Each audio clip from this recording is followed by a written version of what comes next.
In 2023, unfortunately, Seattle Mariners got eliminated from playoff contention and game 161. We were so close. It was the September collapse of ages. It was terrible. Hi, this is Jake from You Love to See It. I appreciate you stopping by. In today's video, I'm going to go over what I believe are the 3 keys to the Seattle Mariners making the postseason in 2024. We're going to get right into it. The first key I think is going to help us get into the postseason in 2024 is having our floor on the offensive side simply be league average. Last year, we had some disappointing seasons, to say the least. I would argue that Teoscar Hernandez was a bit disappointing. Eugenio Suarez had a disappointing season. Even Ty France did. However, in WRC Plus, they were all over league average. However, we had some people who weren't. Last year, we had 4 players that had over 100 plate appearances with a WRC Plus below league average, which is 100. Those players being Jose Caballero, who had 280 plate appearances and only amassed 96 WRC Plus, Dominic Canzone in 141 plate appearances at 79 at WRC Plus, AJ Pollock,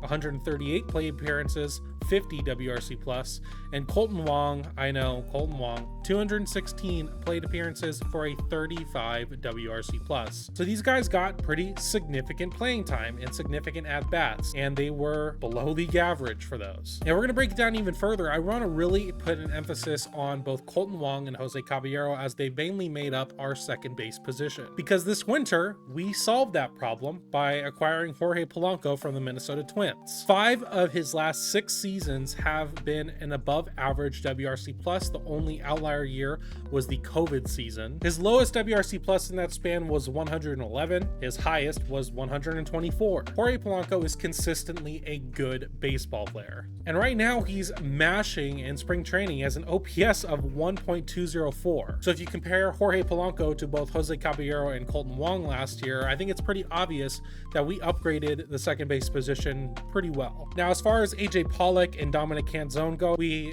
went from AJ Pollock and Dominic Canzone to still Dominic Canzone, but Luke Raley. AJ Pollock coming into Seattle was 35 years old, and he had a not good season in 2022. Whereas Luke Raley is only 29 years old, has a bunch of club control left, and he came off a pretty good year. And as far as Dominic Canzone is concerned, I think in spring training, he's kind of shown he could break out in a big way this year. I believe we have upped the floor when it comes to our offensive side, and I think that's going to serve us well for our playoff chances. The second key that I'm going to go over, and one that is, I think, the most obvious, injuries. We need to stay healthy this year. Although we've made, in my opinion, some really good moves this offseason, a few of those come with being injury prone. To start, Mitch Garver, our new everyday DH, when he's healthy, he mashes. In the past 6 seasons, he's only had 2 with a below league average WRC plus. 4 of those seasons were above average, and 3 of those 4 were above a 130 WRC plus. But the downside with Mitch Garver is he's only played in over 100 games once in his career and only over 80 games 3 times. I do think that keeping him pretty much strictly a DH only is going to be our best shot at hopefully getting about 120 games for Mitch Garver, because if we can get that, I'll be happy, and he's more likely than not is going to be a solid bat for us in the lineup.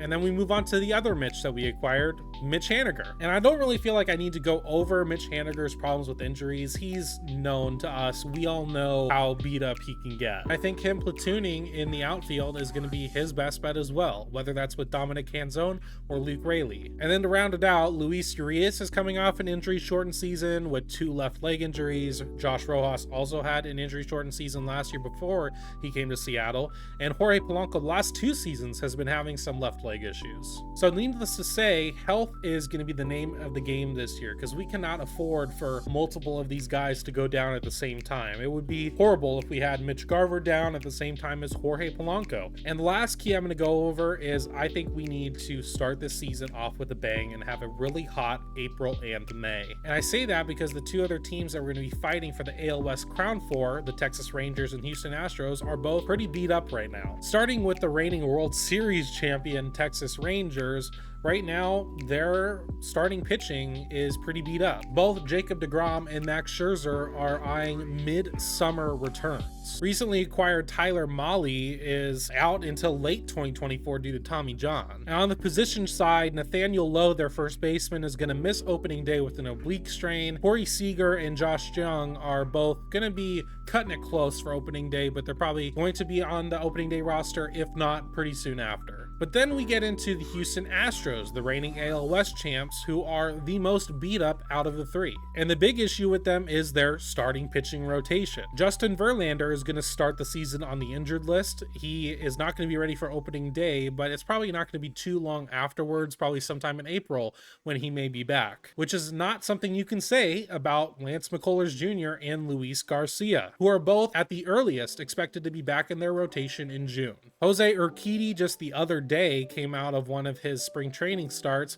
due to a forearm strain, which right now it doesn't look like he's going to need surgery, which is good. I don't wish injuries upon anyone. However, forearm strains tend to kind of become Tommy John surgeries later on, so that could be a big narrative going forward. So right now, the current projected starting rotation to start the year for the Houston Astros is Framber Valdez, Christian Javier, Hunter Brown, Ronel Blanco, and JP France. And I'm sorry, that is simply not better than the Seattle Mariners rotation. And Seattle Mariners legend Kendall Graveman is going to be out for the count for all of 2024 due to a labrum tear. So that's 5 really big name pitchers for the Houston Astros that are down and not going to be ready for opening day. And 3 of the 5 are for sure not going to be ready until at least All-Star break, and then one of them out for the whole season. And that's why I think it's absolutely imperative that the Seattle Mariners start April and May on a hot streak. They need to gain that ground on both the Astros and the Rangers so that we are feeling a lot better